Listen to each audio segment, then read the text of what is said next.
Assalamualaikum warahmatullahi wabarakatuh. Perkenalkan, nama saya Arianda Wahyu Utama, NIM 2008-6016, Prodi Penjaskesrek.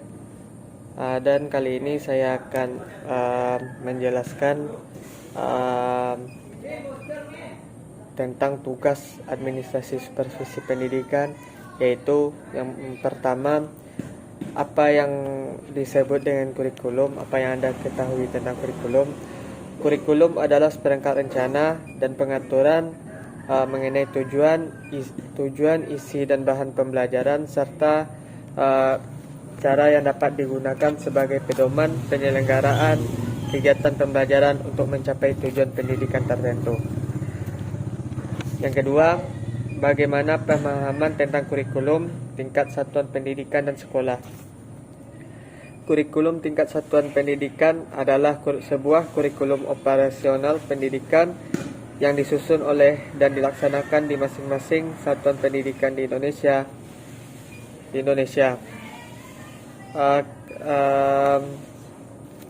Kurikulum tingkat satuan pendidikan secara yuridis diamanatkan oleh Undang-Undang Nomor 20 Tahun 2003 tentang Sistem Pendidikan Nasional dan Peraturan Pemerintahan Republik Indonesia Nomor 19 Tahun 2005 tentang Standar Nasional Pendidikan.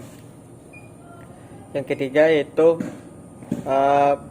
pemahaman tentang administrasi kurikulum pada tingkat nasional. Secara etimologis, kurikulum diambil dari bahasa Inggris, yaitu kurikulum yang berarti rencana pembelajaran. Sedangkan kurikulum sendiri diambil dari bahasa Latin, yaitu courage, yang memiliki arti sebagai maju dan cepat, berlari dengan cepat, menjalani sesuatu dan berusaha untuk maju. Menurut para ahli kurikulum, menurut KJV adalah pembelajaran bentuk dan menerapkan secara individu maupun kelompok dalam sebuah sekolah maupun di luar sekolah. Baiklah, yang keempat, yaitu apa saja prinsip kurikulum. Yaitu yang pertama, prinsip relevansi. Relevansi memiliki makna sesuai atau serasi. Jika mengacu pada prinsip relevansi, setidaknya kurikulum harus memperhatikan aspek internal dan eksternal. Secara internal, kurikulum memiliki referensi antara komponen kurikulum, tujuan, bahan, strategi organisasi, dan evaluasi. Yang kedua, prinsip fleksibilitas. Mengembangkan kurikulum berupaya agar hasil fleksibel dalam implementasinya, memungkinkan penyesuaian berdasarkan situasi dan kondisi tempat dan waktu selalu berkembang. Yang ketiga yaitu prinsip konstitunitas, yaitu adalah kesinambungan dalam kurikulum baik secara vertikal maupun secara horizontal.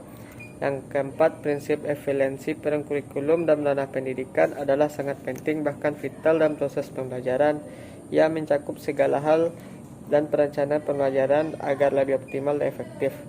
Yang kelima, prinsip efektivitas. Mengembangkan kurikulum pendidikan agar perlu mempertimbangkan prinsip efektivitas. Yang dimaksud dengan efektivitas di sini adalah sejauh mana rencana program pembelajaran dicapai atau diimplementasikan. Yang keempat yaitu mengapa kurikulum di Indonesia berubah.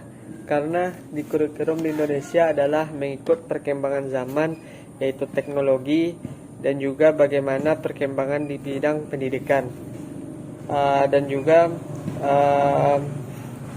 apa kurikulum yang digunakan di Indonesia pada saat sekarang ini, yaitu kurikulum nasional tahun 2013. Baiklah, itulah tugas administrasi supervisi pendidikan saya, yaitu laporan diskusi tentang membuat video pada pertemuan 3. Saya Arianda Wahyu Utama, NIM 2008-6016, Prodi Penjaskesrek. Assalamualaikum warahmatullahi wabarakatuh.